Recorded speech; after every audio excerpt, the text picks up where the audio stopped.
el manifiesto comunista, ¿sí?, que como lo dice su nombre es un manifiesto. Un manifiesto es una declaración como de principios, ¿sí? No sé, el otro día veía el manifiesto vegetariano, vegano, no sé, ¿sí? ¿Alguno conoce algo de eso? ¿No? Nadie, pensé que alguno se había ido por el veganismo y nos podía explicar. ¿Qué es un manifiesto? ¿Vieron algún manifiesto? Declaración de algo. Exacto, una declaración de algo, es que uno quiere poner ciertas ideas, ¿sí? Y el caso del manifiesto comunista es un texto escrito por Marx y Engels que termina siendo una convocatoria, digamos, a la lucha, ¿sí? Les cuento, como decíamos la vez pasada al final, ¿no? Obreros del mundo unidos. Y es un texto entonces que está pensado para que lo lea, eso, un obrero en el caso de esto, 1848, ¿sí? 150 años ya pasaron más o menos. Y el manifiesto comunista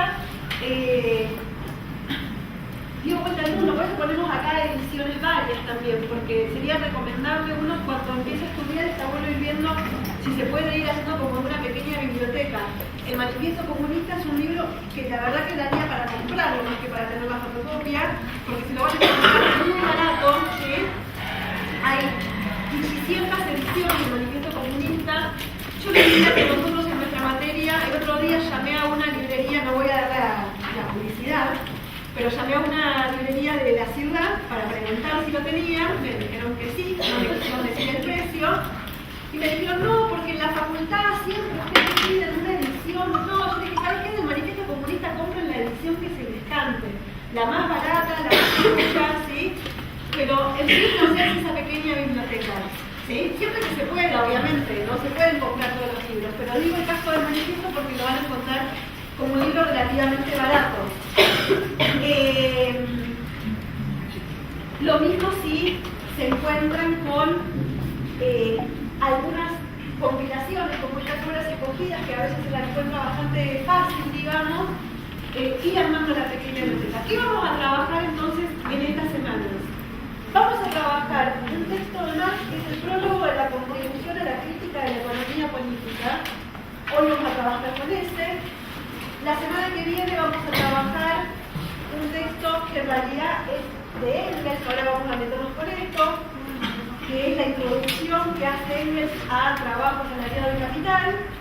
Como les dije, vamos a terminar con el manifiesto comunista y tenemos también un texto de Mariátegui. ¿Alguien sabe quién es Mariátegui? ¿Les suena? ¿Lo vieron en algún lugar? ¿No? Ahora vamos a hacer un comentario al respecto. Pero en principio, algo respecto de la biografía que estamos viendo, están todavía muy perdidos por el tema de los materiales, ¿sí?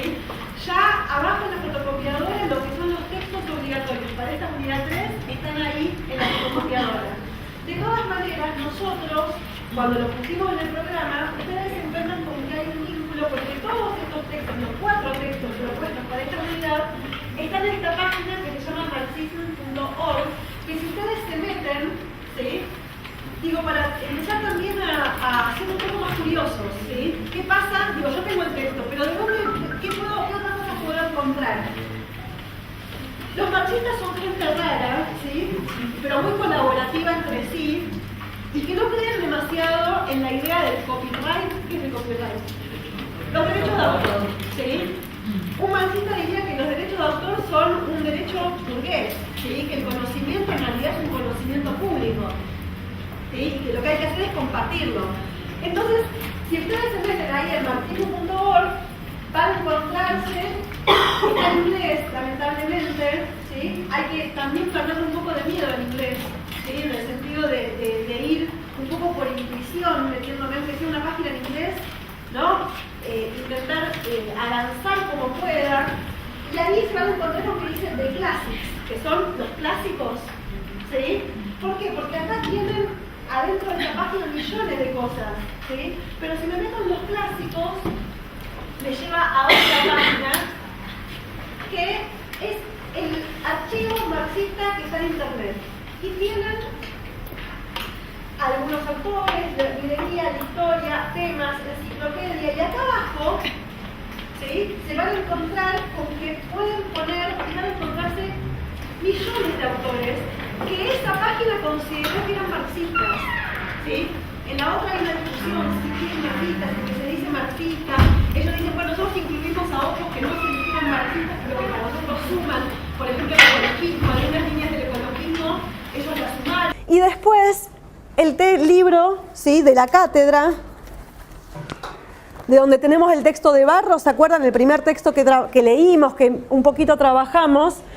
Después, el libro sigue autor por autor, con textos escritos por nuestros integrantes de la cátedra. En el caso del capítulo sobre marxismo lo escribió Guillermina Oviedo, que es la docente de varios de ustedes en el práctico de la mañana, y entonces siempre se van a encontrar que en la bibliografía empleatoria está la recomendación de Giddens y la recomendación del libro de sociología, ¿sí? ¿Qué más recomendamos acá para leer? Trajimos de América Latina, ¿sí?, a Álvaro García Linera, que es un sociólogo marxista, y que a la sazón es el vicepresidente de Bolivia, ¿sí?, para empezar a discutir o a empezar a pensar esto que les acabo de referir respecto de la acción que tienen los autores que nosotros vamos a ver en la materia con su vida política, ¿sí? ¿Por qué? Porque en principio, y por eso también la idea de comenzar quizás con Durkheim se podría colocar en esta corriente que nosotros llamamos de positivista, ¿no? ¿Sí? ¿Más o menos? Más o menos, no se entiende. ¿Qué quiere decir que alguien es positivista? Dice la misma compañera, que usa el método de las ciencias naturales, ¿estamos de acuerdo? Algo a lo cual hicimos también alguna referencia la semana pasada y hace referencia Portantiero cuando dice la figura del organismo, ¿no? El organismo natural, el organismo biológico, se toma como modelo para pensar las ciencias sociales, ¿sí? Algo que va a hacer, por ejemplo, Durkheim al intentar pensar qué es lo que liga a ese cuerpo que es la sociedad, y ahí va a pensar esta idea de la solidaridad. Pero la metáfora es una metáfora de la biología, ¿no? Y también decíamos que esa ciencia social va a intentar descubrir las leyes que regulan, ¿sí?, el mundo social, así como la naturaleza pudo descubrir las leyes que regulaban las ciencias físicas. ¿Se acuerdan? Esa ciencia positivista, entonces, que lo que pretende es aplicar el mismo método de las ciencias naturales a las ciencias sociales. Y por eso aparecía en la unidad 1 esta idea de el monismo metodológico.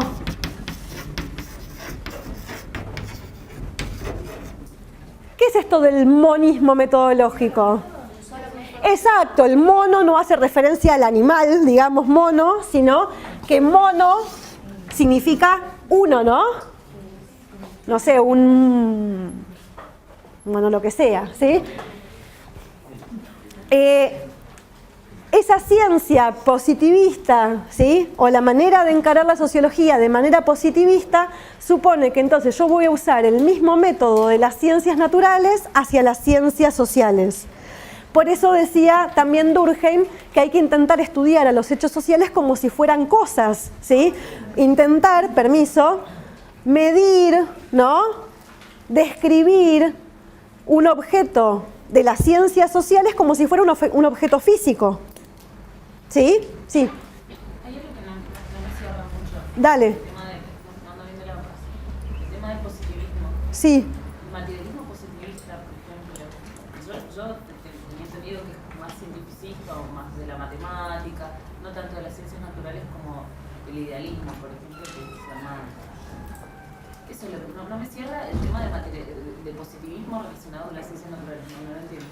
Ah, ¿no te cierra el positivismo con las ciencias naturales? Para mí era otra cosa. Bueno, Comte sería entonces. Sí. Comte es positivista, pero sí. Digo, Comte entonces sería de las ciencias naturales. No significa que sea de las ciencias naturales.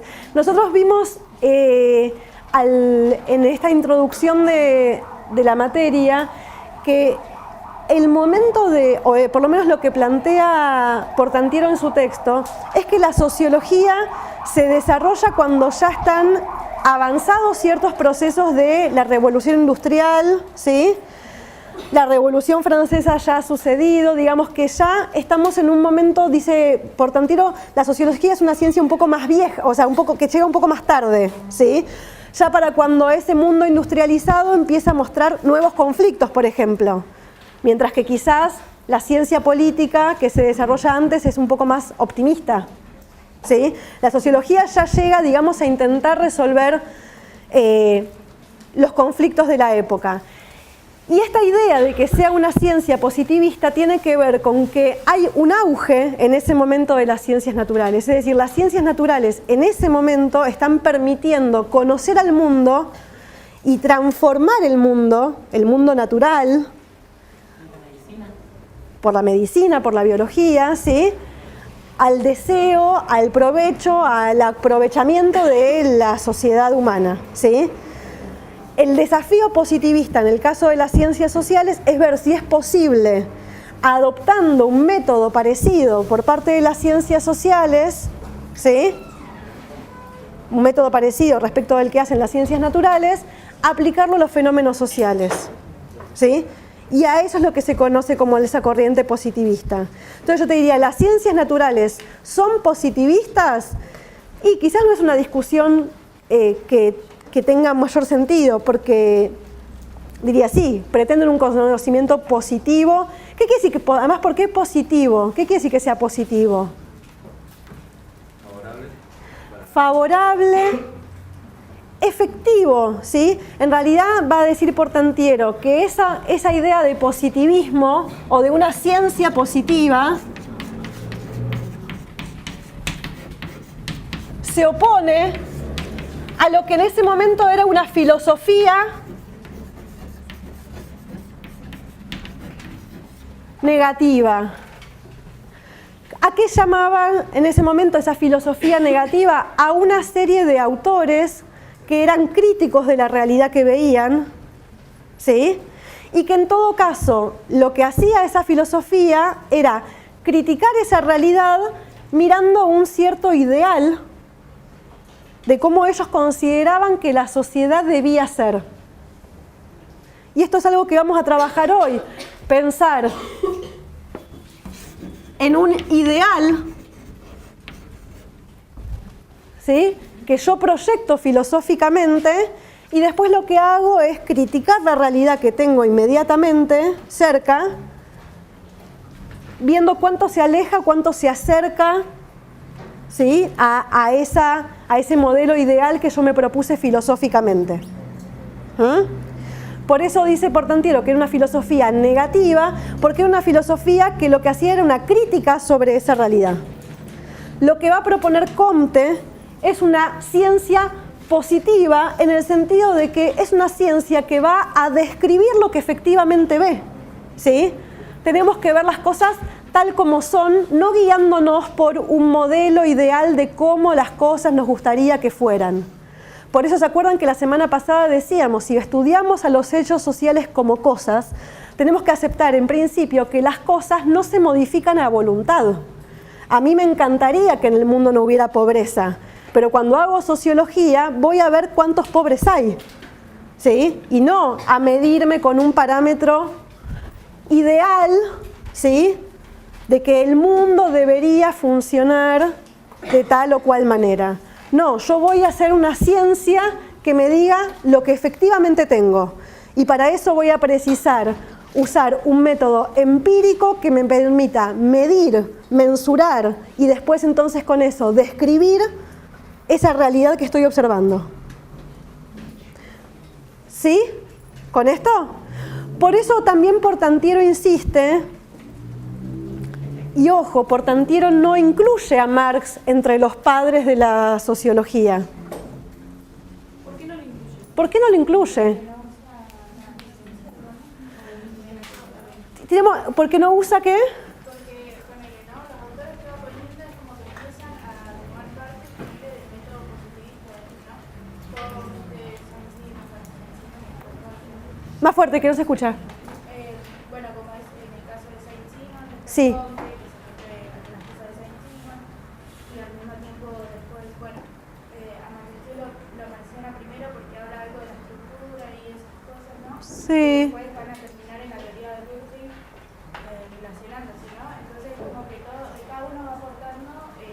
en esa línea más positivista, decís vos. Puede ser. Otra hipótesis, ¿por qué no estará Marx entre los padres fundadores de la sociología? Es más, si buscan en el texto de Portantiero... También tiene que ver con que el comunismo en ese momento estaba... Bien, yo el otro día en el práctico tiré un poco esa hipótesis. Si pensamos en el texto de Portantiero, ¿sí? Yo le diría, vayan a buscar primero en el texto de Portantiero si aparece la palabra Marx, por ejemplo, ¿sí? Eran momentos de revolución, en ese momento el comunismo era como lo peor. Sí, ojo, seamos más precisos. Todo se centra en el capitalismo nomás, quizás, en que todo lo tiene que ver lo económico. En cambio hay otros que no, tienen en cuenta un poco la historia y que hay otros factores. Vos decís, el marxismo se centra en el capitalismo. Como que el marxismo se centra más en el capitalismo, entonces por tanto lo que hace es tratar de presentar otras opciones. Puede ser. ¿Qué más? Allá hay otro compañero. Por ahí la parte Portantiero dice que como que nace dos, la posibilista y la socialista, para que ahí lo nombra más. Exacto, ahí lo nombra Marx, ¿sí? Dice, efectivamente, frente al conflicto que se desata en ese mundo industrializado, ¿no? Esto que veíamos la otra vez en la clase con Horacio, ¿no? Masas obreras que están yendo a trabajar a las fábricas, una situación de desmembramiento social, hay dos respuestas. La respuesta que ofrece la sociología y la respuesta que ofrece el socialismo. Y ahí lo mete a Marx. ¿Qué más decía la compañera por acá? ¿Puede ser porque Marx no tiene un método de estudio específico? También, vinculado a lo que decía la compañera, ¿sí? Puede ser que como Marx no tiene una propuesta metodológica, y hoy vamos a ver, porque hoy vamos a empezar por lo que sería la propuesta metodológica de Marx, ¿sí? Hay una perspectiva que propone que es la que llama el materialismo histórico, ¿sí? Pero es cierto, es cierto que en Marx no hay, como en Durkheim, una preocupación por fundar la sociología, no. De hecho, el texto que vamos a ver hoy es el prólogo a lo que se llama la contribución a la crítica de la economía política. O sea que parece que a Marx le preocupa más la economía política, que vamos a ver qué será, que la sociología. Es cierto. Es cierto también lo que menciona el compañero, ante esa crisis, las respuestas van a ser unas, pero Portantiero dice una cosa que a mí ayer lo repasaba y me llamaba la atención, porque Portantiero dice en algún momento que después toda la sociología se dedicó a pelearse con el marxismo. Y yo ahí dudé, dije, hay que ver, ¿sí? Porque quizás hay un montón de sociólogos marxistas que se dirían sociólogos y marxistas. No una oposición en que está la sociología por un lado y el marxismo enfrente. Pero sí hay quizás un elemento que tenemos que tener en cuenta respecto al texto de Portantiero, que era esto que mencionábamos hace algún par de clases, que es que Portantiero escribe esa introducción que nosotros leemos en el 85, cuando recién está recuperándose la democracia en Argentina, cuando recién están volviendo un montón de sociólogos y otros cientistas sociales exiliados al país, y donde quizás incluir al marxismo dentro de la sociología todavía era una cuestión a discutir. Hoy, o para Giddens, fíjense, para Giddens en el 70 era obvio que Marx estaba dentro de las teorías sobre lo social. Para Portantiero no es tan fácil decirlo en Argentina, o en América Latina en 1985. Por eso siempre es importante volver sobre esta pregunta que algunos prácticos les proponen, algunas guías de lectura, que es ¿cuándo se escribió este texto? ¿Quién lo escribió? ¿A cuento de qué lo escribió? Porque yo tengo que tener una lectura sospechosa de los textos, ¿sí? Algo me tiene que llamar la atención de que no haya incluido a Marx Portantiero. Y los argumentos que ustedes van diciendo, digo, yo no sé con cuál de todos es, debe ser una mezcla, no sé si la cátedra quiere sumar algo, digamos, debe ser una mezcla de todo eso. Decía entonces, sumamos bibliografía latinoamericana, sumamos a García Linera, que es nuestro sociólogo exitoso, porque vamos a ver que después además todo el resto de los autores que vamos a ver, no solamente que se meten en política, sino que les va mal. En cambio, García Linera es nuestro modelo de sociólogo exitoso porque llegó a ser vicepresidente, ¿sí?, de Bolivia, y más que vicepresidente de Bolivia les diría que si a alguno le interesa seguir rastreando, digamos, García Linera es un tipo con una larga trayectoria académica y una larga trayectoria política, y que ahora que llegó a ser vicepresidente de Bolivia, no es solamente que es el vicepresidente de Bolivia, sino que Bolivia, desde la asunción de Evo Morales en la presidencia, inició un cambio profundo, ¿sí? Pase, tenés que hacer alguna cosa, algo para allá. un cambio profundo en Bolivia que va desde pasar de ser un Estado nacional a lo que hoy se llama un Estado plurinacional, ¿sí? ¿Qué quiere decir que es un Estado plurinacional Bolivia hoy? ¿Y qué quiere decir que tenga mucho? ¿Cómo puede ser que en un país, en un Estado, haya muchas naciones? Porque Bolivia tiene eso hoy, una constitución que es del Estado boliviano, pero que es un Estado plurinacional. Porque está dividido entre, como Estados Unidos, o sea, cada uno está dividido pero bajo sus reglas municipales. No, porque no es federal. Nosotros somos un país también federal, sí. Puede ser que reconoce la identidad de los pueblos originarios. Exacto, reconoce, sí. A ver, perdón, ¿qué ibas a decir? No, sí, claro, porque la nación es como un conjunto de creencias que forman a la cultura, ¿no? Exacto, la nación. La primera pregunta no es, bueno, si es plurinacional es porque hay muchas naciones. ¿Qué es la nación? Y dice la compañera, es un conjunto de creencias, ¿no? De pertenencias distintas. Esto que también veíamos con hace un par de semanas con Horacio, ¿no? Esa identidad nacional que a mí me liga, ¿no? Con una idea de lo argentino. Bueno, en el caso de Bolivia, por lo visto, no hay una sola idea de lo boliviano. Hay una plurinacionalidad que tiene que ver con que hay un reconocimiento de esas comunidades indígenas que son anteriores al Estado boliviano, ¿estamos de acuerdo? Y que a partir de la asunción del gobierno del MAS, Evo Morales como presidente, García Linera vicepresidente, se inicia un proceso de reconocimiento que va en muchos sentidos. Primero porque es el primer gabinete que tuvo cholas y personas, digamos, de alguna de esas comunidades en los gabinetes ministeriales. Uno veía antes los gabinetes de Bolivia y eran todos rubios, blancos, de ojos celestes. No entendía dónde vivía esa gente cuando salías a la calle en Bolivia porque no había correspondencia entre la gente que gobernaba y la gente que te encontrabas caminando por La Paz. ¿Sí? Digo, Bolivia inició un proceso importante de transformación. Y no es casual, digo, son cosas que García Linera u otros, digamos, venían discutiendo desde hace tiempo. Por eso digo, es nuestro sociólogo exitoso, es el tipo que pensó algunas cosas y que después logró el consenso popular para llevar alguna de ellas adelante, digamos, ¿sí? Y después tenemos, sigo con esta bibliografía ampliatoria, dos trabajos locales, ¿sí?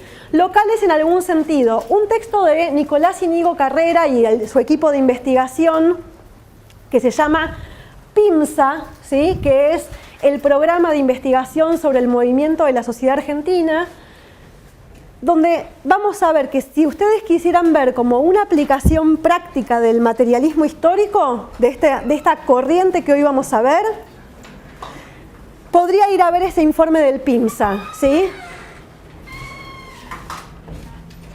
Donde ellos lo que hacen es aplicar las ideas del materialismo histórico para ver la estructura argentina, la estructura económica de la Argentina, ¿sí?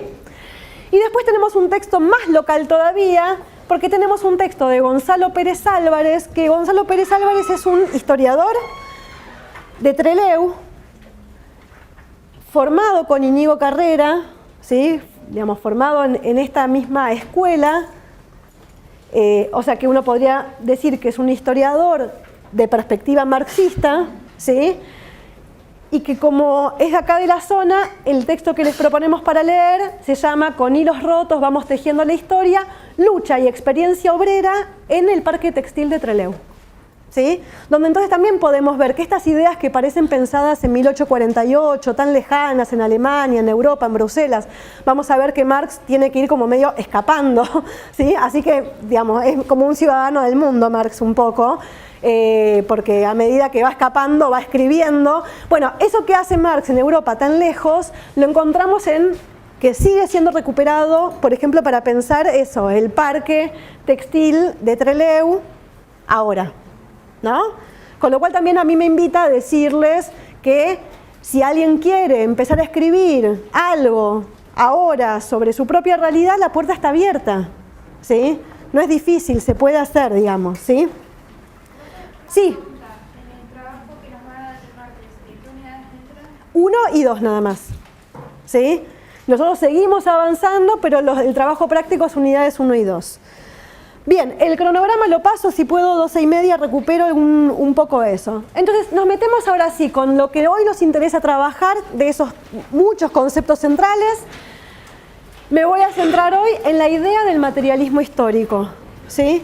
Que es la perspectiva, el nombre que Marx le pone a su propia... Marx no dice de sí mismo yo soy marxista, porque sería medio pagado de sí mismo, ¿no? Yo soy de la teoría hegeliana, no, digamos, Marx hablaba de que su perspectiva era el materialismo histórico.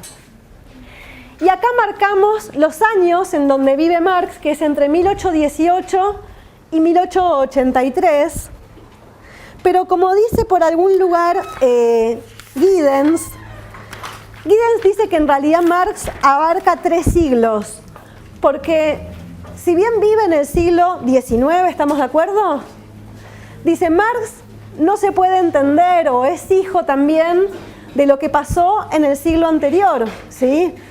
Es hijo de la Revolución Francesa, ¿estamos de acuerdo? Es hijo de una revolución industrial que ya viene sucediendo desde el siglo XVIII, ¿sí? ¿Hasta acá vamos bien? Ahora, así que Marx sería del siglo XIX, pero también del siglo XVIII, del siglo anterior. Ahora, también Marx se proyecta más allá de su siglo XIX y va a marcar la historia del siglo XX. ¿Sí? Yo traje por acá unas imágenes.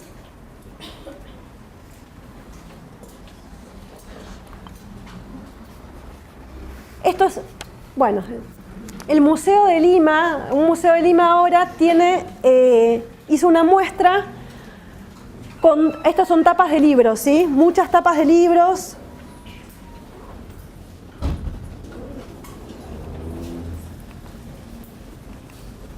Perdón.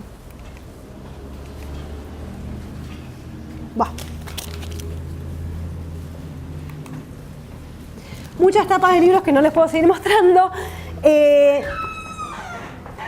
donde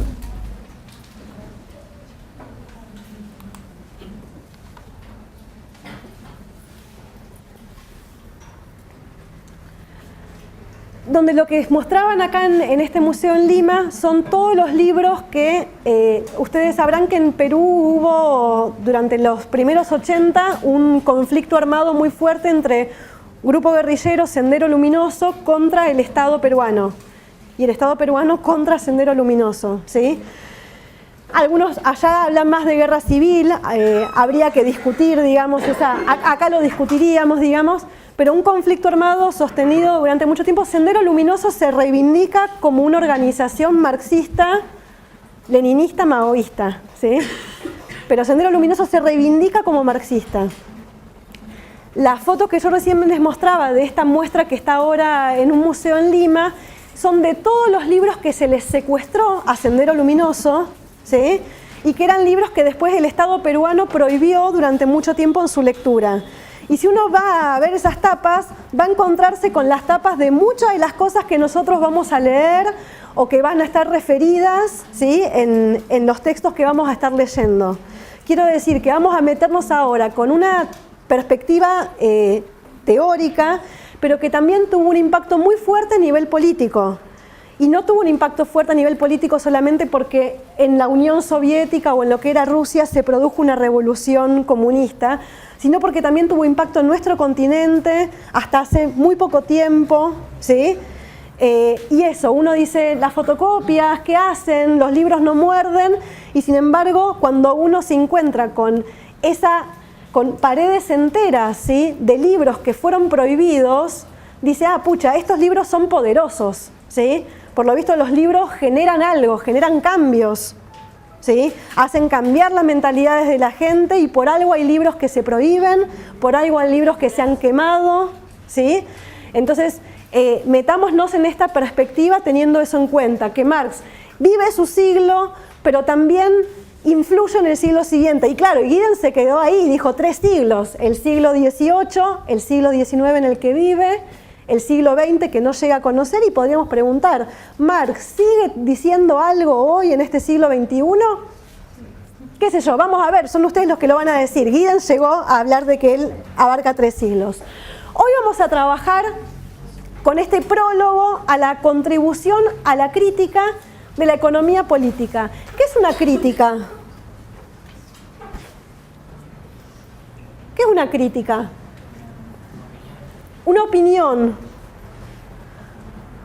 Argumentada. Argumentada, ahí va, ¿sí? En general nosotros solemos pensar la palabra crítica como, no sé, qué feo que tenés el pelo, ¿no? Esas cosas. Y en realidad para Marx la palabra crítica tiene más que ver con lo que acá suma la compañera, que es una evaluación, un estudio argumentado, ¿sí? Para Marx, criticar algo, que es lo que tienen que hacer las ciencias sociales para Marx, ser ciencias críticas. ¿Por qué? ¿Porque andan todo el día con el dedo acusador diciéndole a los demás lo que tendrían que estar haciendo? No, sino son críticas porque estudian en profundidad una realidad. Él lo que va a hacer es hacer su pequeña contribución a ese estudio de la economía política. ¿Sí? Así tendríamos que entender este título.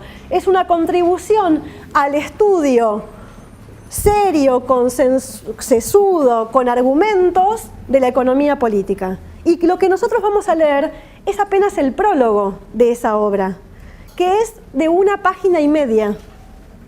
¿Sí? Y uno dice, de vuelta, ¿cómo puede ser que 1 página y media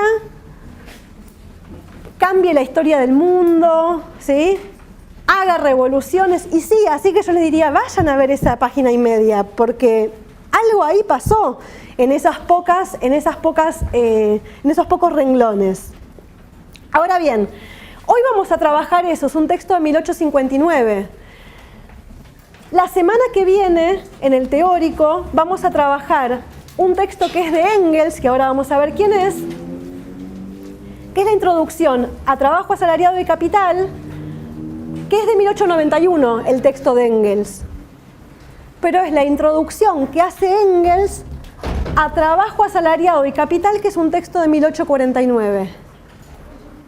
Ya la semana que viene, cuando trabajemos esa introducción de Engels, ¿sí?, vamos a ver un poquito más en detalle por qué Engels en 1891, es decir, ya Marx murió, y Engels, ya Marx muerto, escribe una introducción a un texto que habían escrito juntos 50, 40 años antes. ¿Sí? Sí. Después una crítica se da como la tesis sobre Feuerbach. ¿Cómo? ¿Una crítica? Puede ser usando, por ejemplo, la tesis sobre Feuerbach. Esa es una crítica. Exacto, eso es una crítica, exacto. Bien, y después vamos a terminar en el tercer teórico que le vamos a destinar a Marx, viendo el manifiesto comunista que recién comentábamos de 1848. ¿Sí? Pero no solamente tenemos eso, sino que también le sumamos, y lo vamos a trabajar más que nada en los prácticos, en un práctico, pero quizás no vamos a poder destinarle, digamos, la lectura que hoy quisiéramos, a este texto de Mariátegui, que recién aparecía. Mariátegui, un autor peruano, por eso hoy estoy por Bolivia, por Perú, dando vueltas, ¿sí?, para que pensemos que el marxismo, y por eso esta clase no tiene que ver con la idea, o esta unidad no es exclusivamente de Marx, sino que es toda una perspectiva marxista que, por ejemplo, puede retomar un autor como es Mariátegui, que es un autor peruano que escribe 7 ensayos sobre la realidad peruana. Así se llama el libro de Mariátegui, ¿sí? 7 ensayos de interpretación sobre la realidad peruana. Y nosotros vamos a leer uno de esos 7 ensayos que se llama El problema del indio. Por eso digo, fíjense, Mariátegui en 1928 está diciendo que en América Latina, o en Perú, que es su lugar, hay un cierto problema con el indio, ¿sí?, que vamos a ver, digamos, si el marxismo lo pudo resolver o no. Y después yo les contaba esto otro, el Estado Plurinacional de Bolivia, ¿sí?, que incorpora comunidades indígenas como parte del Estado boliviano. Entonces digo, estamos pensando un poco en eso. La pregunta entonces va a ser, ¿por qué hacemos este orden? ¿Sí? Fíjense que no vamos a ir en el orden cronológico de la escritura. Empezamos con el texto que paradójicamente Marx es el último que escribe, en 1859, porque el otro ya lo escribe Engels directamente. ¿Sí? La pregunta es, ¿por qué empezamos con este prólogo? Porque de alguna manera este prólogo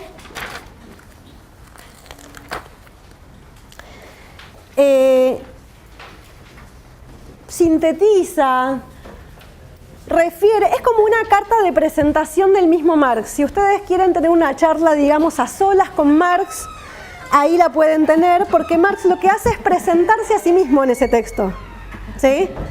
Marx en ese texto nos va a contar su propio recorrido, ¿sí? Su propia historia.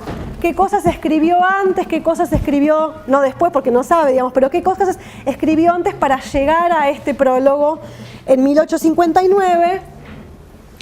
Y entonces en ese texto Marx va a referir también a los otros textos que nosotros vamos a mencionar. Marx va a mencionar el Manifiesto Comunista por ahí y va a mencionar Trabajo asalariado y capital. También va a decir, porque después con Engels escribimos Trabajo asalariado y capital. Y menciona ahí en el texto, en ese prólogo, unos papeluchos, dice él, ¿sí? Unos papeluchos que ahora vamos a ver de dónde venía Marx, pero Marx en el 45 se conoce con Federico Engels. Marx era alemán, venía formado sobre todo en la filosofía y en la filosofía del derecho, ¿sí? No viene entonces de una formación, bueno, digamos eso, viene formado en principio en la filosofía y en particular en la filosofía del derecho.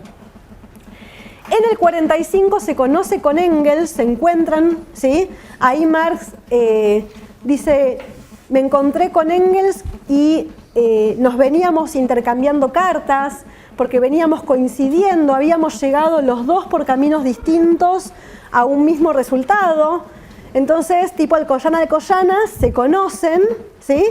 Y juntos escriben unos papeluchos, dice así Marx en el texto que ustedes tienen, en el prólogo, escribimos unos papeluchos que, bueno, las circunstancias no dieron, ¿sí? No dieron para publicarlo, entonces quedaron sometidos a la crítica de los roedores.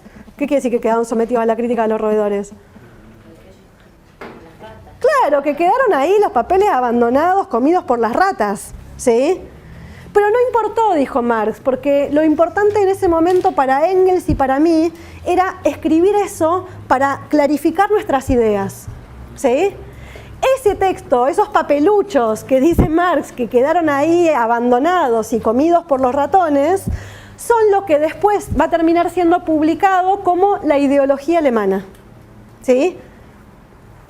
Y sobre todo, el primer capítulo de la ideología alemana es el que, donde uno dice, bueno, ¿dónde encuentro yo ese materialismo histórico, esa perspectiva que Marx dice que es su corriente epistemológica? La encuentro en la ideología alemana, ya la encuentro en ese texto que es de 1845-46, que escribe con Engels y que queda abandonado a los ratones, ¿sí?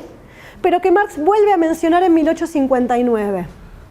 ¿Por qué menciono esto? Porque en algunas otras materias o en algunas otras maneras de encontrarse con Marx, a veces se habla de que hay un Marx joven y un Marx viejo, y como si hubiera dicho cosas muy distintas en un momento y en otro.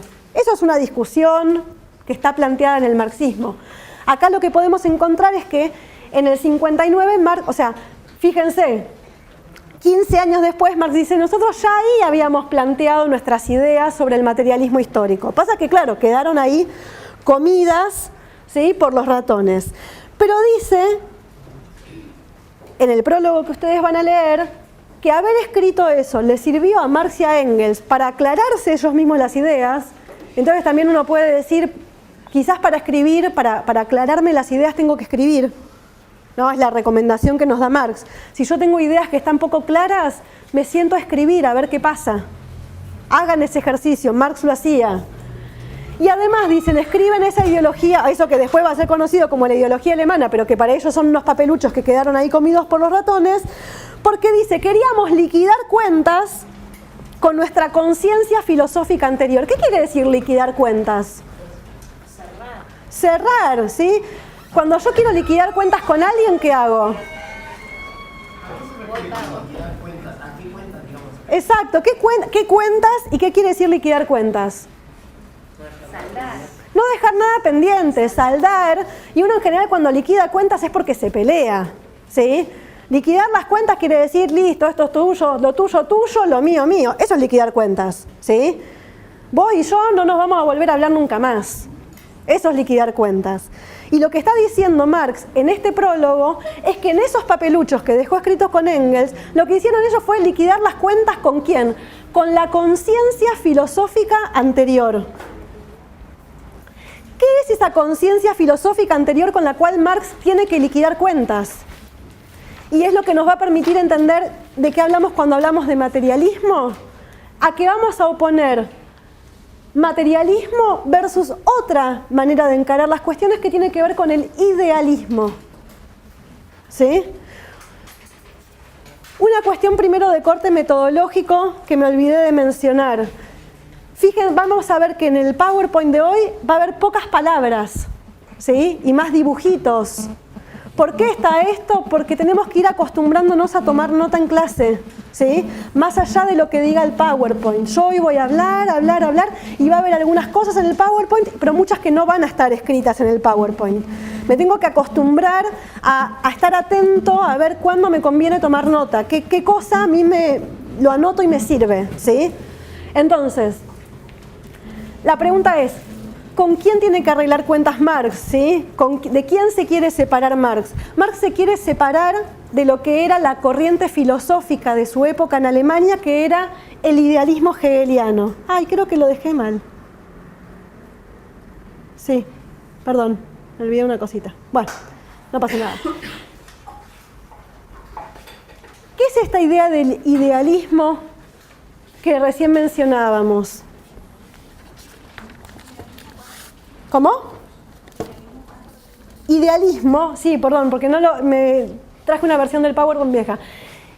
La filosofía hegeliana, acá me quedó, de Hegel, ¿sí? Y esa filosofía hegeliana, es decir, de Hegel, es una filosofía que podríamos llamar idealista. Y es con la que Marx va a intentar arreglar sus cuentas, separarse y empezar a plantear él lo que va a llamar una corriente materialista, ¿sí? Y vamos a ver materialista, lo que él va a llamar el materialismo histórico. ¿Qué es lo que ve? Para que tengamos una idea, Marx era un joven también idealista. ¿Qué quiere decir ser alguien idealista? Tiene ideas. ¿Qué tiene ideas? ¿Qué más? Proyectos. Cuando te dicen, vos sos un idealista, ¿qué quiere decir? Sí, que tiene los objetivos claros, miren, pues... Sueña un poco. Pero que también que sueñe un poco, ¿no? Que tiene ciertas aspiraciones. Marx era un joven idealista, podríamos decir, ¿sí? Un militante de izquierda hegeliano. Es verdad, cuando uno ve qué se ha dicho de Marx, se encuentra con que por un lado él viene formado en una filosofía hegeliana que muy sintéticamente vamos a intentar hoy ver cómo pensaba Hegel el mundo, pero también es cierto que Marx está muy influido por esas ideas socialistas de Saint-Simon que ya mencionaba Portantiero. Fíjense, por ejemplo, cómo planteaba Marx su propia vida cuando era estudiante universitario, ¿sí? Marx era un joven estudiante universitario y escribe unas reflexiones de un joven sobre la elección de la carrera. ¿Sí? Marx era un joven como ustedes, que un día estaba ahí y dijo, voy a escribir unas reflexiones, ¿sí?, acerca de un joven y de la elección de la carrera. Un ejercicio que cualquiera de nosotros podría hacer. ¿Por qué elegí la carrera que elegí?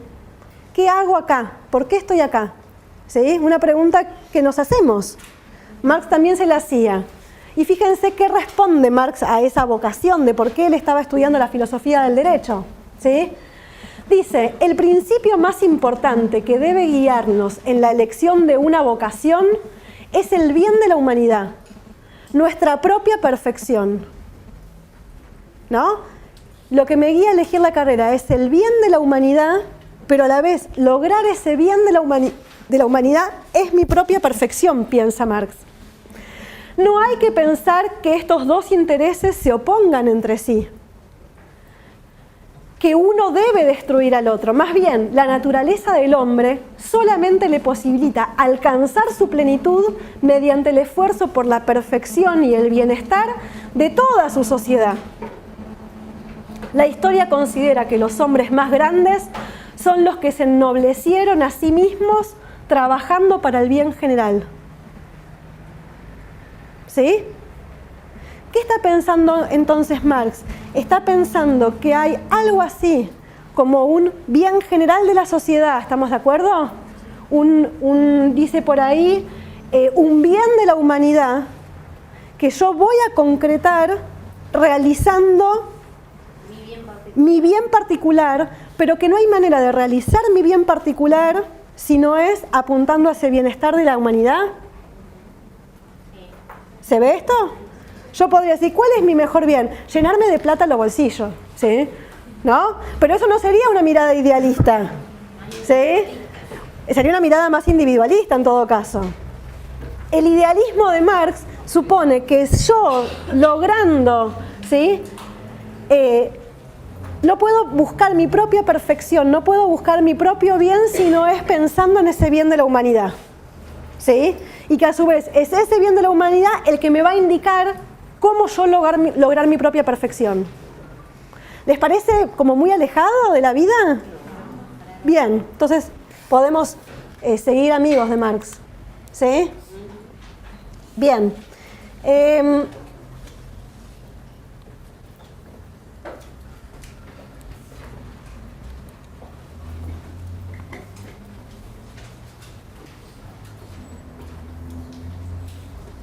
Bien. ¿Qué consideraba la filosofía hegeliana idealista que era la sociedad? ¿Sí? Porque es esto lo que vamos a discutir. ¿Qué pensaba que era la sociedad? La filosofía hegeliana lo que suponía es que lo que había en la sociedad eran grupos, personas, ¿sí? Sueltos, podríamos decir. A lo sumo lo que había entre ellos eran relaciones familiares. Entre los individuos lo que se establecen son determinadas relaciones económicas, ¿no? Yo te compro esto, vos me vendés aquello, ¿sí? Y que esas relaciones familiares y esas relaciones económicas están por fuera de cualquier ordenamiento jurídico. O sea, que podría haber hombres y mujeres libres en la sociedad, ¿sí? Esto que en alguna clase llamábamos esta idea como de Robinson Crusoe, ¿no? Cada uno de nosotros es una isla, cada uno de nosotros es un individuo aislado que lo que hace es establecer determinadas relaciones con unos o con otros. Ahora, cuando uno se piensa como un individuo aislado en una sola isla, lo que aparece es que esto que Hegel va a llamar la sociedad civil es un espacio de competencia, es un espacio de egoísmo, porque si yo lo que busco es mi propio beneficio y para eso me vinculo con los demás buscando, ¿sí?, satisfacer mis necesidades, buscar incrementar mis intereses o lo que sea, lo que se da son relaciones básicamente de competencia. ¿Estamos de acuerdo? ¿Por qué? Porque en esa sociedad civil, donde lo que hay son individuos aislados, lo que prevalecen son los intereses particulares, no esta idea que recién mencionábamos de Marx, ¿sí?, de una idea como así como del bien general o del bien de la humanidad, ¿sí? Los individuos sueltos por su propia cuenta solo tendrían intereses individuales. ¿Qué hace que esto no se convierta, digamos, en una guerra de todos contra todos? La respuesta de Hegel a eso va a ser el Estado. El Estado o la ley, permítanme esta disquisición idealista, va a ser la expresión del espíritu universal, dice Hegel, ¿sí? Hegel va a suponer que hay un proceso de civilización de la humanidad, ¿sí?, que nos va a llevar a un necesario progreso que Hegel venía viendo en su época, porque Hegel está también escribiendo en estos años donde lo que hay es un avance de la ciencia, una mejora en principio de las condiciones de vida, una mayor libertad de cada uno de los individuos, que ya no tienen que ser siervos de la gleba, esclavos antes, sino que son cada vez más individuos libres. Entonces piensa que lo que va a suceder es que se va a ir desarrollando lo que Hegel llama, y perdónenme que lo pongamos así, el espíritu absoluto, ¿sí? El espíritu absoluto, ¿sí? Un espíritu universal absoluto. Yo estoy simplificando y estoy, en realidad, ni siquiera estoy simplificando, estoy tirando algunas ideas de Hegel que seguramente no suenan coherentes, ¿sí? Y tendríamos que adentrarnos en esa filosofía idealista hegeliana para que esto haga mayor sentido. Pero sin poder hacer eso, porque no nos interesa en particular el idealismo de Hegel, también un poco es un tipo de filosofía que a veces se sostiene en nuestro propio sentido común, ¿sí? O por lo menos en cierto sentido común de las ciencias jurídicas. Las ciencias jurídicas dicen que una determinada cosa es ley, ¿por qué? Porque está escrita. ¿Pero por qué es esa y no otra?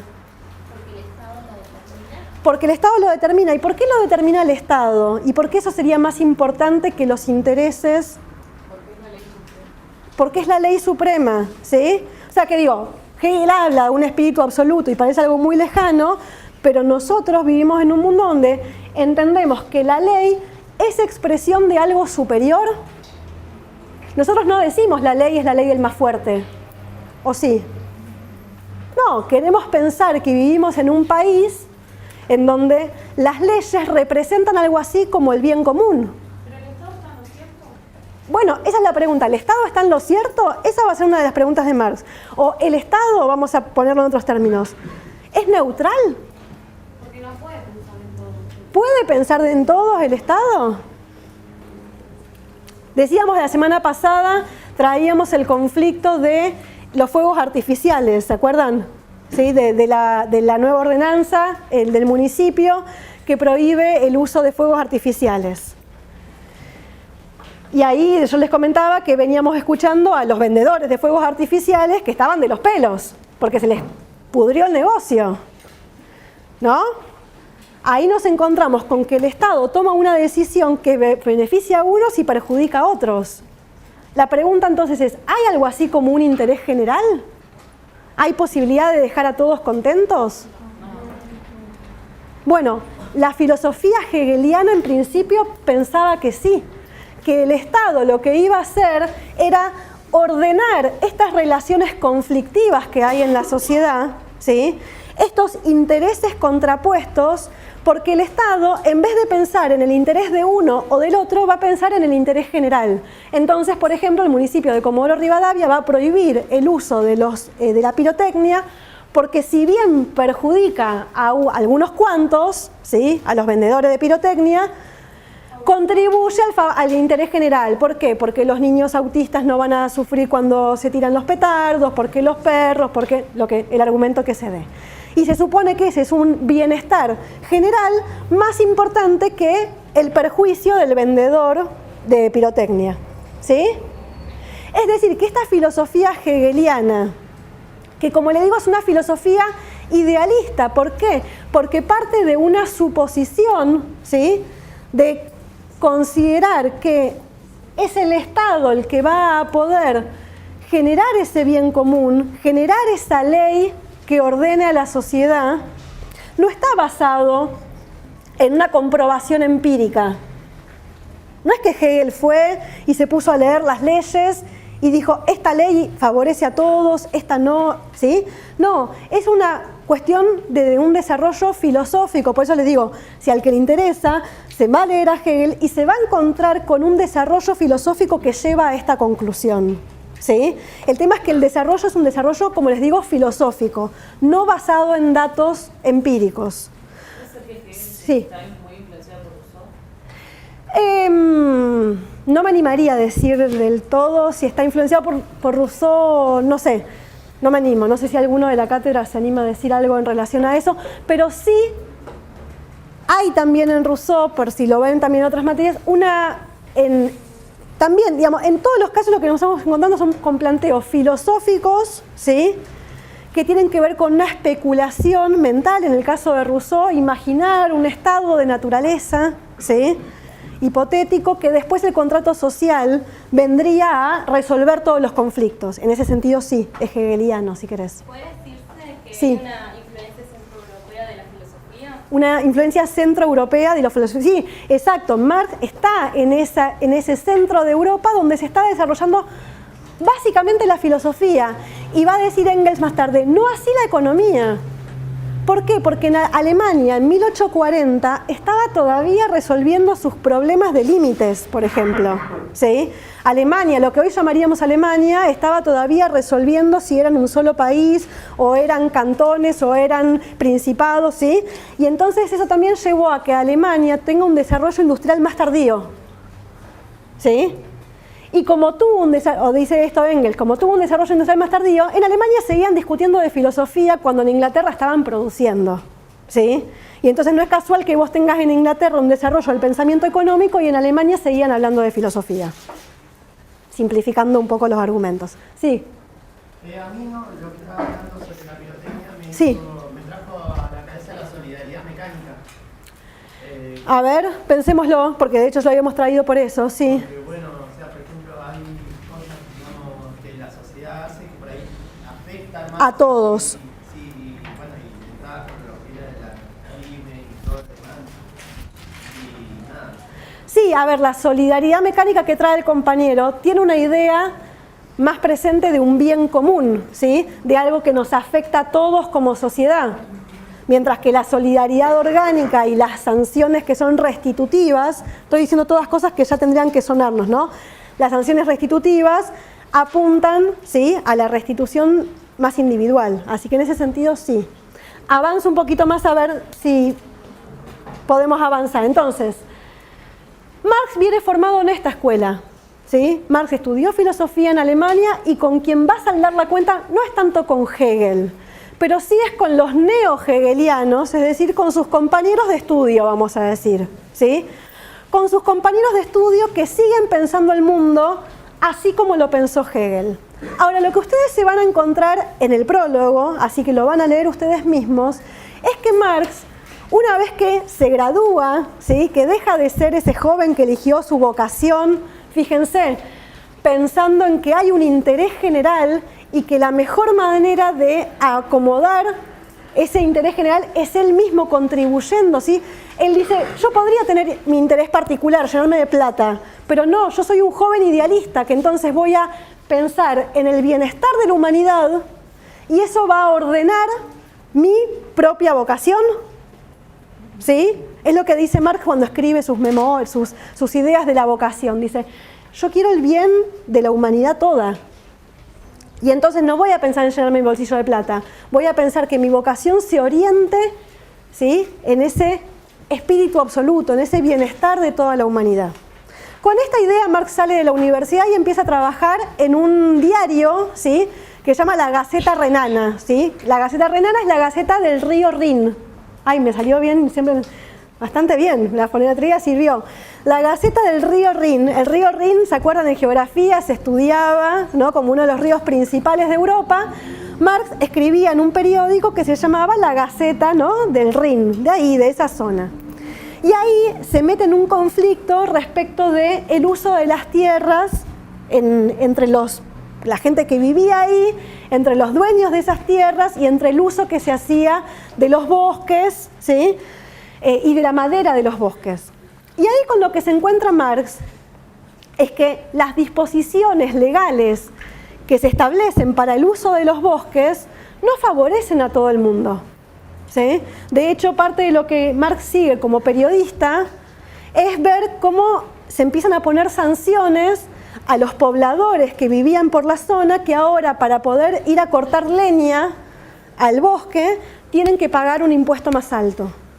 Y eso obviamente, imagínense en Europa, no había gas, no había electricidad, ¿sí? O sea, no tener acceso al bosque significa morirte de frío en invierno, ¿sí? Y ahí Marx se encuentra con que el Estado alemán no funciona como él suponía que debía funcionar el Estado o como Hegel había pensado que tenía que funcionar el Estado, que era generar el bienestar de todos, ¿sí? El mayor provecho para todos, sino que se empieza a encontrar con que ese Estado juega a favor de unos o a favor de otros. ¿Cómo? De que ahí entran a jugar efectivamente intereses materiales, exactamente. Y eso es entonces lo que va a llevar a Marx a comenzar a saldar sus cuentas y a decir, empecemos por otro lado, ¿sí? Démosle vuelta al asunto y empecemos por lo que efectivamente sucede, ¿sí? Y dice, ¿qué es lo que define a los seres humanos? ¿Qué es lo propio del ser humano y lo que lo diferencia del resto de los animales? Marx va a decir a esto el trabajo, ¿sí? Lo que define la esencia humana es el intercambio creativo que los seres humanos entablamos con la naturaleza, con el medio ambiente que nos rodea.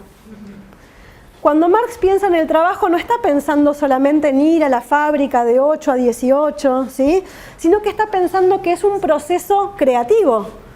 E inventamos ese mundo porque lo pensamos en nuestra cabeza y después lo podemos llevar adelante con nuestro trabajo físico. Es decir, tenemos una dimensión de trabajo intelectual y tenemos también una dimensión de trabajo material, de por eso que pensamos en un resultado material. ¿Estamos de acuerdo?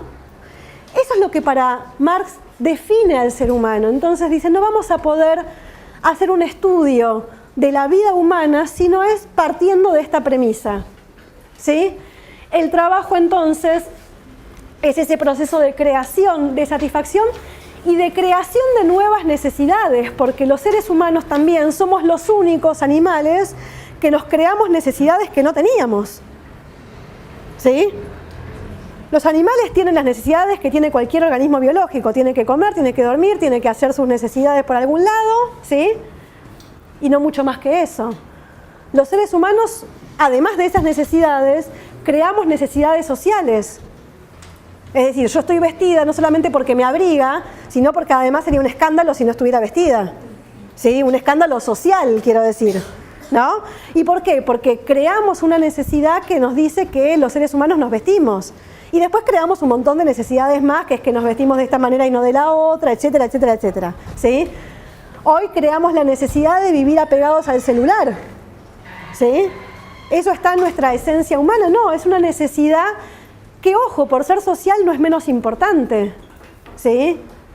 Que para mí sea necesario la comunicación, no es que es tan importante como comer, como dormir, ¿sí? Bien, entonces creamos, transformamos la naturaleza, pero en esa transformación que hacemos de la naturaleza, también transformamos la relación que tenemos con los demás. Es decir, nos vinculamos con los demás seres humanos a partir del trabajo. A partir de juntos crear un mundo distinto del que había antes. Entonces, en el trabajo, transformo la naturaleza, transformo las relaciones mías con otros seres humanos y también me transformo a mí mismo. Cuando yo produzco algo, también me estoy produciendo a mí mismo, estoy generando un cambio en mí misma. ¿Sí? Esta es como el telón de fondo que va a estar en la idea de Marx. La centralidad del trabajo. El trabajo como fundamento de la sociedad humana. Entonces, no voy a poder estudiar la sociedad humana si no es haciendo un examen, dice Giddens, un examen empírico de los procesos concretos de la vida social. Marx dice, a ese idealismo propuesto por Hegel vamos a oponerle comenzar por lo material, comenzar por la materialidad de la vida, de ver cómo los seres humanos producen y en esa producción transforman la naturaleza, se transforman a sí mismos y establecen relaciones entre ellos. ¿Sí? ¿Cómo lo dice esto Marx en el prólogo? El párrafo 4, no lo copian, van a ir a marcar su párrafo 4. A ver si leemos entre todos esto. Dicen, la producción social de su existencia, ¿sí? En la producción social de su existencia, es decir, yo para existir, lo que hago es producirme, ¿sí? Y no lo hago sola, lo hago con otros. En la producción social de su existencia, los hombres, perdonen chicas el lenguaje misógino, pero Marx no puso recaudo en nosotras, pero hablaba de hombres y mujeres, ¿sí? En la producción social de su existencia, los hombres contraen determinadas relaciones necesarias e independientes de su voluntad, ¿sí?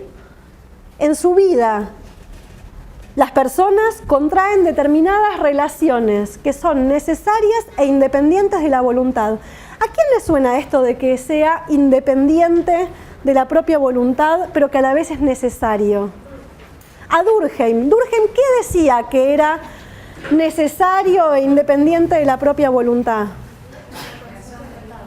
¿Cómo? La conciencia social, ¿qué más?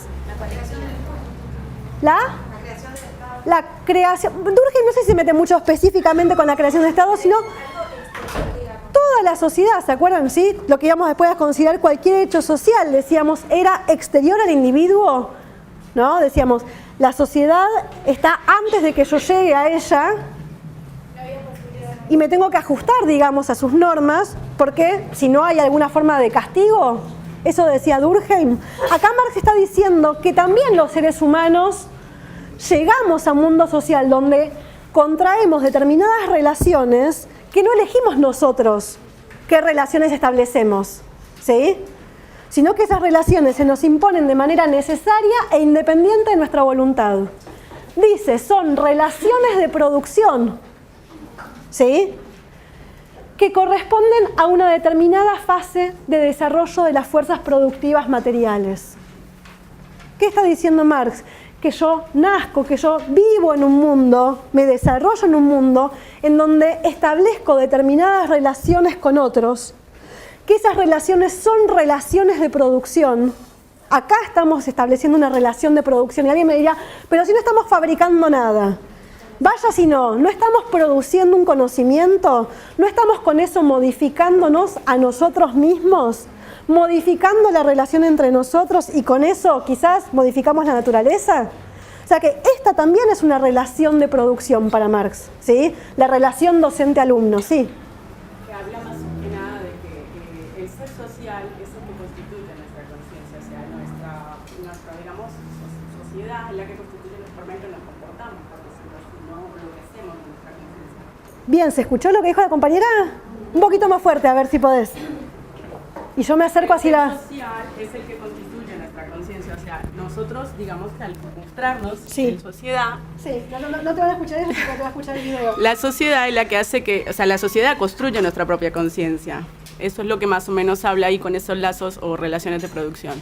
Bien, pero algo así como que la sociedad constituye nuestra conciencia, ¿lo podría decir Durkheim? La sociedad constituye nuestra conciencia. ¿Durkheim estaría de acuerdo o en desacuerdo? ¿Qué piensan? Estaría bastante de acuerdo. Durkheim también está viendo, ¿sí?, que eso que él llama esa conciencia social, que si bien no es observable directamente, existe y produce determinados comportamientos en los seres humanos. O sea que hasta ahí no están tan lejos Marx y Durkheim, ¿sí? Solo que ahora lo que nos está diciendo Marx es que, bueno, ahora vamos a ver, vamos a llegar a la conciencia. En principio, los hombres establecen relaciones, ¿sí?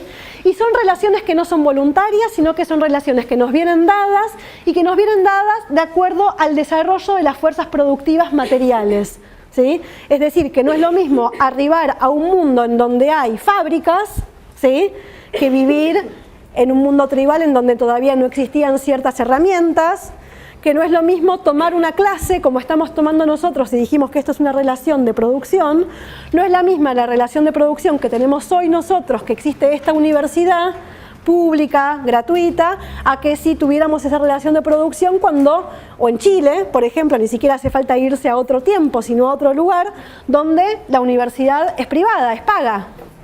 ¿Sí? ¿Estamos de acuerdo que eso modifica nuestra relación de alguna manera? ¿Sí? Entonces, Marx dice, el conjunto de estas relaciones de producción forma lo que llama la estructura económica de la sociedad, la base real sobre la que se eleva un edificio, y en mi copia está la palabra en alemán, que es Überbau, un edificio jurídico y político al que le corresponden determinadas formas de conciencia social. Vamos a verlo esto graficado. ¿Se acuerdan que decíamos, tengo individuos, ¿no? Relaciones. Ahí en principio no va a haber individuos sueltos. Lo que va a haber es que hay producción social de la vida, ¿sí? Hay relaciones de producción entre estos individuos o entre estos grupos. Eso es lo primero que yo veo si lo veo con una mirada marxista. Entra acá un marxista y no ve individuo, individuo, individuo. Dice, acá, ¿qué relaciones de producción se están estableciendo? Y como les dije, la primera seguro que vería es la relación docente-alumno, ¿sí? Como una relación de producción. Pero después también empezaría a encontrar entre ustedes, ¿sí? Relaciones que también pueden ser definidas como relaciones de producción, ¿sí? A todo eso, Marx lo va a llamar la estructura económica o la base de la sociedad. Estoy parafraseando el párrafo que acabamos de leer simplemente, ¿sí?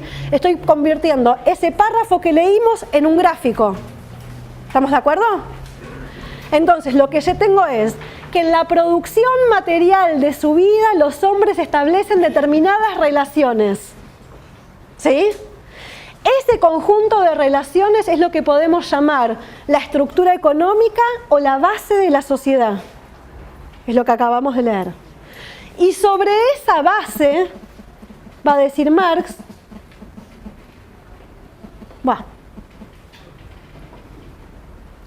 sobre esa base se monta, ¿sí? Sobre la forma de esa base se construye un edificio o una superestructura jurídica y política. ¿A qué va a llamar Marx esa superestructura jurídica y política? Al conjunto de ideas, a la conciencia social, a la vida espiritual, a las ideologías. Pero va a decir, todo ese conjunto de ideas, ese conjunto de leyes, ¿sí? Que antes Hegel mencionaba como dentro del Estado. Fíjense que hay parte del gráfico que se mantuvo del anterior, pero como que el orden se invirtió. Antes decíamos que el Estado organizaba la sociedad y Marx lo que nos está planteando ahora es que más bien es esa estructura de la sociedad, las relaciones sociales que se dan en esa sociedad, lo que estructura, lo que le da forma al Estado y lo que le da forma a la conciencia social, a la vida espiritual. Lo cual nos plantea un dilema que apenas voy ahora a mencionar, pero que quiero ver si lo podemos dejar sentado. No, voy a pasar un poquito y después vuelvo. Dice entonces, sigo leyendo.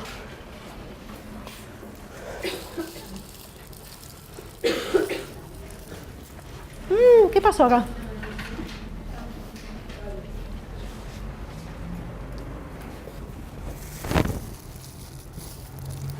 Acá hay un...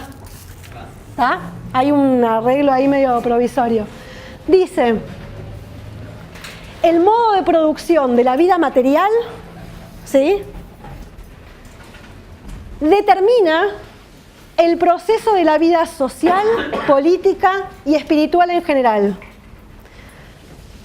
Y acá viene la frase trending topic, famosa, ¿sí?, de Marx, que dice, no es la conciencia del hombre, ¿sí?, la que determina su ser, sino por el contrario, el ser social el que determina su conciencia. Entonces volvamos a contraponer, igual está, es el párrafo 4 del prólogo, ¿sí? Habíamos visto que para el idealismo, ¿sí?, el mundo de las ideas, ¿sí?, la idea de este espíritu absoluto que yo les decía que refiere Hegel, condicionaba y organizaba el mundo material. Lo que en el mundo material hubieran sido un conjunto de conflictos, de intereses y de competencias, gracias al mundo de las ideas se acomoda, se ordena,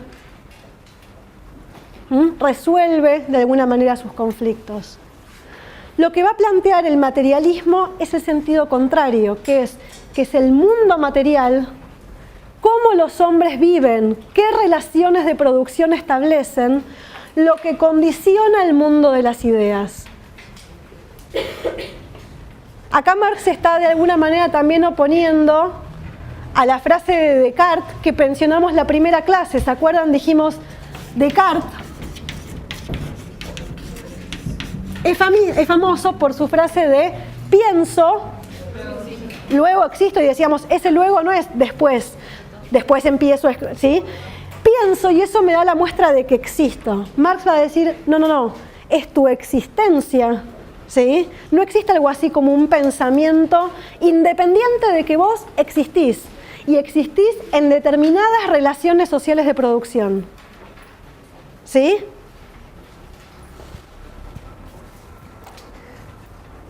De vuelta, el modo de producción de la vida material determina el proceso de la vida social.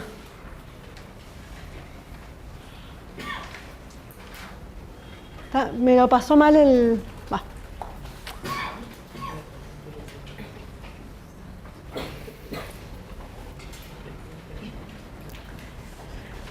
Determina el proceso de la vida social, política y espiritual en general. No es la conciencia del hombre la que determina su ser, sino por el contrario el ser social ese ser social que está en sociedad el que determina la conciencia. Entonces retomo la frase que decía la compañera, ¿sí? Porque la compañera había mencionado con buen tino que para Marx hay una conciencia, ¿sí?, una conciencia social que me dice quién soy en el mundo. Ahora, ¿va a haber una sola conciencia para Marx en este mundo, en todo caso?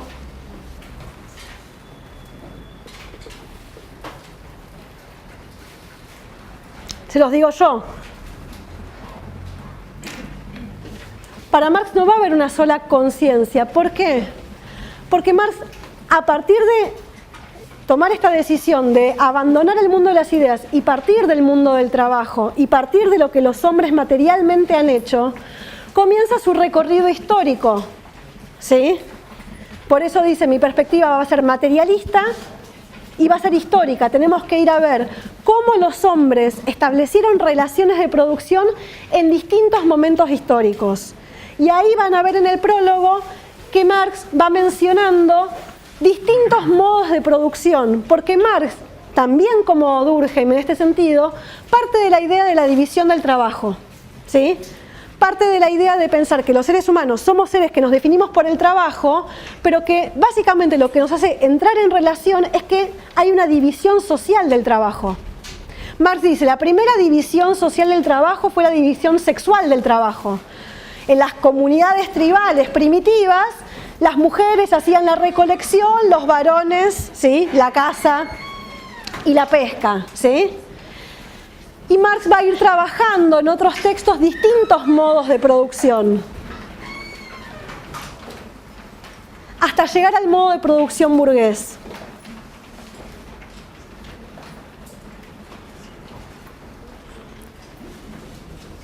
Lo que Marx va entonces a llamar este modo de producción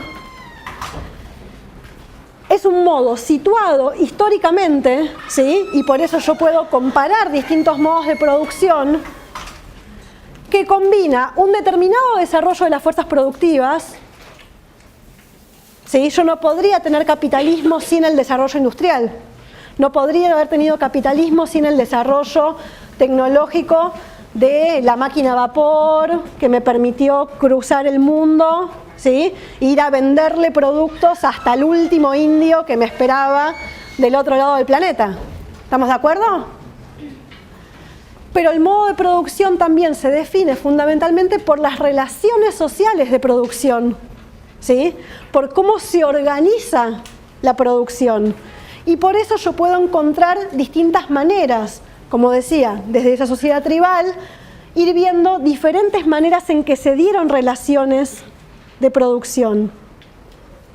Está horrible esto. Lo que se va a encontrar Marx, y esto lo vamos a trabajar más en detalle el viernes que viene, es que en el modo de producción capitalista hay una relación fundamental, que es la relación entre burguesía y proletariado. ¿Por qué se define esa relación? ¿Por la propiedad o no de qué? De los medios de producción. ¿Qué son los medios de producción? No, los medios. Cuando yo hablo de medios de producción, ¿qué quiero decir? Las máquinas, las herramientas, ¿sí? Esas fuerzas productivas, ¿sí? Lo que define al modo de producción capitalista es que esas fuerzas productivas, esos medios para producir, la fábrica, las herramientas, son propiedad privada de unos pocos, la burguesía, ¿sí?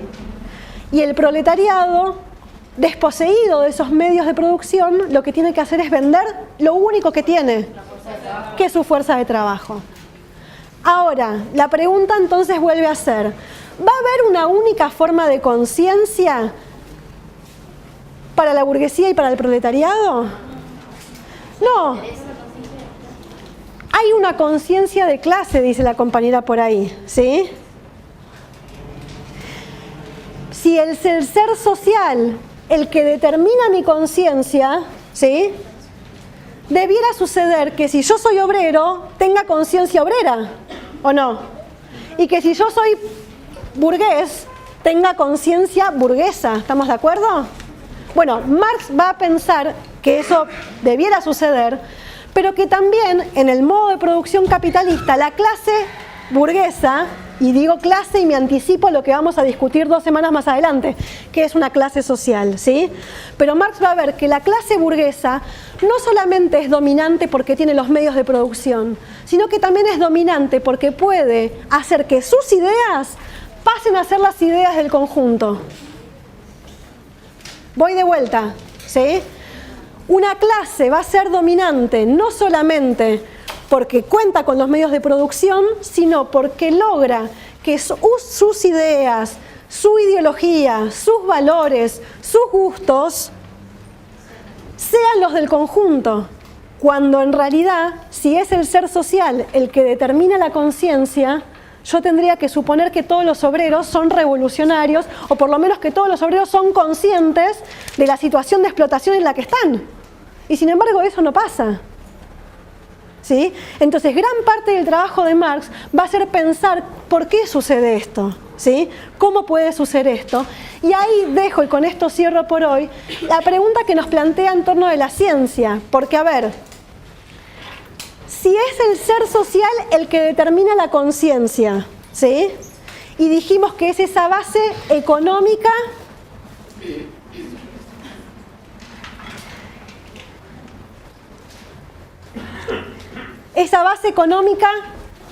la que genera esa superestructura.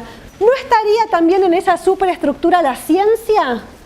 Quiero decir, que a determinada estructura económica voy a tener determinadas ideas científicas.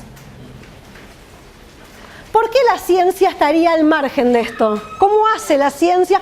¿Cómo hace un científico para sacarse su pertenencia de esta sociedad y hacer ciencia neutral? La pregunta en realidad es más grave para Marx. ¿Toda ciencia es burguesa en el capitalismo entonces? Si yo estoy en un mundo que es capitalista y esa estructura económica capitalista determina la conciencia, ¿toda ciencia es burguesa? No me queda más que responder a esa burguesía o, como va a decir un cierto marxismo que podemos llamar cientificista, va a decir, no, la ciencia tiene capacidad de abstraerse de esto. Un poco Marx va a proponer eso. Va a pensar que él puede hacer una crítica de la sociedad y que la ciencia va a poder hacer una lectura diferente.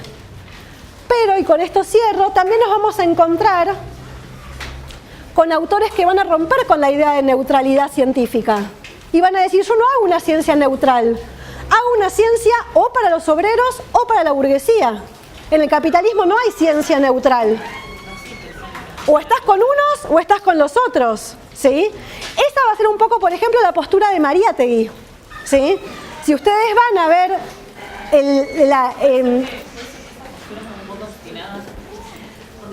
sí. El centro y la imparcialidad no existen, pero vamos a ver entonces qué significa hacer ciencia para el marxismo, ¿sí? Hay manos, hay gente que se levanta y se va. Cerremos con la compañera y nos vamos todos, ¿sí? No se escucha. Bien, puse esta frase, intelectual orgánico, porque es el término que va a usar Gramsci, otro marxista, para decir que la tarea es ser un intelectual, él dice, llama orgánico, perteneciente a su clase, de su clase, ¿sí? Y lo que te va a decir Gramsci es que cualquiera de nosotros puede ser un intelectual de su clase. A eso, sí. Que hablaba de eso, el teatro de Marianesi, que algo así, un italiano que hacía teatro de clase para los obreros. Exacto. Bien, vamos a retomar esto. Hoy me quedé corta, nos quedamos cortos, pero aparte porque no es la una. Autolevantaron la clase. Nos vamos a casa, pero es difícil esto, es muy difícil así. Dejamos acá. Quería ver el cronograma, un minuto. ¿Podemos ver el cronograma, por favor? Propuesta de las 12:30. Propuesta de las 12:30, ver el cronograma. Gente, ¿cómo estamos? ¿A dónde vamos? Hoy empezamos la presentación de la unidad 3. El martes en el práctico se va a trabajar con el prólogo, fundamentalmente con el prólogo, que es este texto que nosotros estuvimos conversando hoy, ¿sí? Y les vamos a entregar el trabajo práctico integrador. El viernes vamos a trabajar más cómo es este modo de producción capitalista. Y vamos a trabajar entonces el martes 23 con el texto de trabajo asalariado y capital. Para terminar el 26 de mayo, trabajando sobre todo el manifiesto comunista para pensar esta idea de clases y de lucha de clases y trabajarlo en el práctico el 30, donde vamos a trabajar sobre el texto del manifiesto comunista. El 30, a su vez, ustedes entregan el trabajo práctico. ¿Hay dudas con este cronograma? ¿No? ¿Nos podemos proponer todos para el martes la lectura del prólogo? ¿Sí? Podemos, ¿no?